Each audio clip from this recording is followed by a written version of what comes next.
मंच पे बैठे सभी मान्यवर और हॉल में बैठे भाई और बहन, मेरी ज़बान उर्दू नहीं है और हिंदी में मैं टूटी फूटी बोलता हूँ, लेकिन जो बोलता हूँ उसके बाद बीच में मराठी में कुछ बात करूँगा।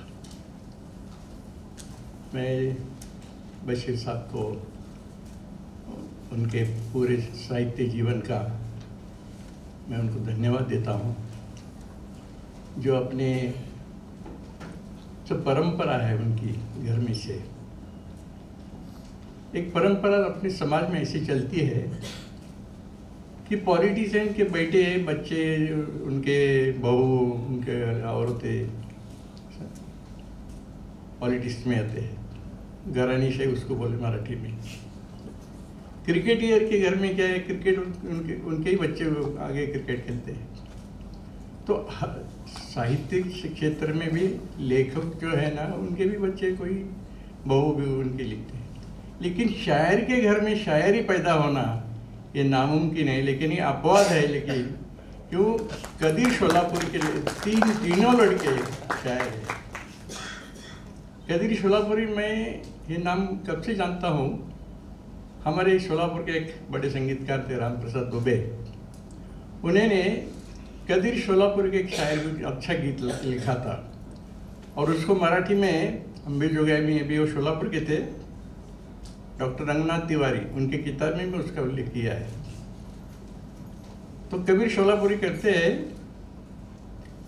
ना जीने का कोई सामान, ना मरने का इरादा है। ना जीने का कोई सामान, न मरने का इरादा है। मेरी तो जिंदगी क्या है, गमों का एक फसाना है। कदीर शोलापुरी ने लिखा है और दुबे मास्टर ने उसको संगीतबद्ध किया है। मैं इसलिए कह रहा हूँ कि एक ही घर में एक शायर के तीनों लड़के शायर कैसे बन सकते हैं। कवी मराठीत सांगतो मी तुम्हाला, कवी होणं साधं नाही। कुसुमाग्रजाच्या घरात कोणी कवी झालं नाही किंवा आणखी कोणी जे कवी असतील त्यांच्या घरी कोणी कवी नाही होत झालं नाही। पण इथे हे अपवाद आहेत की कदीर शोलापुरीची तिन्ही मुलं हे शायर झालेले आहेत, कवी झालेले आहेत। ही अतिशय अभिमानास्पद अपवादात्मक बाब आहे।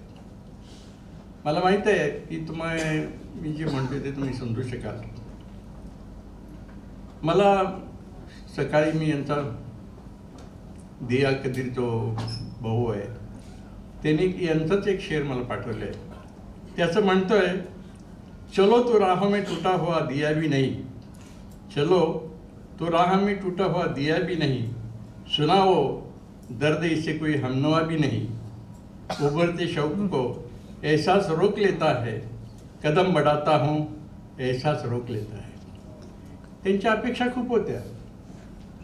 त्यांना वाटत होतं की आपण चित्रपटात जावं आणि आपल्या काही शायरी वगैरे करावं, अनेक सोलापुरात राहून आपण आयुष्य कशाला बरबाद करायचं।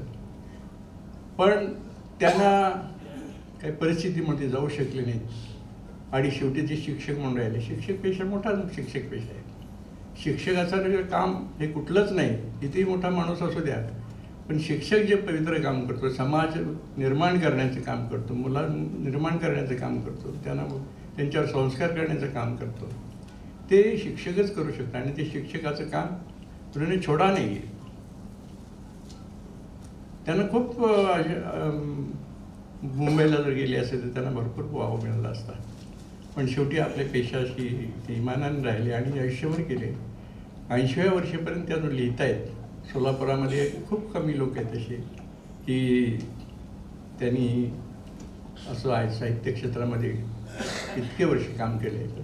मी त्यांना, माझे मित्र मीर अब्दुल यांनी माझ्यावरती जबाबदारी टाकली, त्याबद्दल मी त्यांचे आभार मानतो आणि त्यांना मी आयुष्याच्या या पुढचंही आयुष्य त्यांचं सुखात समाधान जावं आणि की त्यांनी त्यांची लेखणी शेवटपर्यंत लिहिली जावी अशी अपेक्षा करतो। आणि सगळेजण आपण माझं ऐकून घेतलात त्याबद्दल मी आपण धन्यवाद मानतो।